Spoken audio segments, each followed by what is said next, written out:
Leçon 1, formation du futur antérieur. Donc ici, ce que je vous propose, c'est une petite révision concernant la formation du futur antérieur.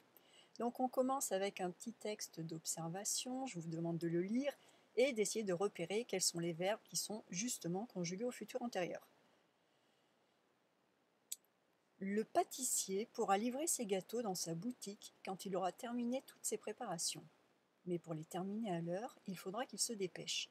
En effet, une fois qu'il aura achevé les babas au rhum, il devra faire des tartelettes à la fraise. Mais il ne pourra faire les babas qu'une fois que leur pâte aura cuit. Le problème, c'est que la pâte ne sera cuite qu'une fois qu'elle aura reposé pendant 2 heures. En plus, pour les tartelettes à la fraise, il ne pourra les faire cuire qu'une fois que le four aura un peu refroidi après la cuisson des babas. Bref, c'est un matin un peu compliqué pour le pâtissier. Je vous laisse donc réfléchir à ce petit texte et essayer de repérer des verbes au futur antérieur pour voir si vous avez une petite idée de ce temps déjà. Je vous proposerai dans la suite de la leçon, il y aura la correction de cette activité. Donc pour l'instant, on va continuer avec la formation.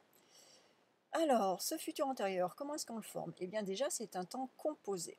Donc il va se former à partir d'un auxiliaire qui va être soit l'auxiliaire être, soit l'auxiliaire avoir, et d'un participe passé. Donc c'est un temps qui se construit sur le même modèle que le passé composé le plus que parfait.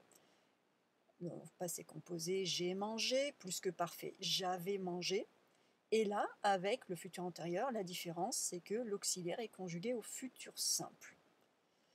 Donc la bonne nouvelle avec ce temps, c'est que du coup, ça ne présente pas de difficulté majeure parce que vous possédez déjà toutes les pièces, il vous reste uniquement à les assembler.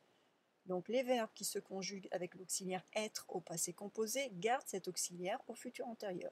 Et les verbes qui se conjuguent avec l'auxiliaire avoir au passé composé gardent eux aussi cet auxiliaire au futur antérieur.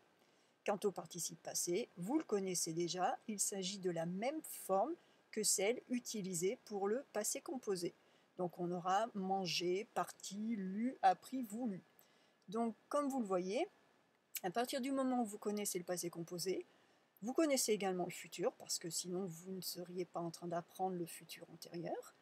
Et bien c'est un temps qui se monte de façon mécanique très très simple. Alors, le futur antérieur avec l'auxiliaire avoir. Je vous ai donné 2 exemples, le verbe regarder et le verbe finir. Le verbe regarder, ça va donner j'aurai regardé, tu auras regardé, il aura regardé, nous aurons regardé, vous aurez regardé, ils auront regardé. Finir, j'aurai fini, tu auras fini, il aura fini, nous aurons fini, vous aurez fini.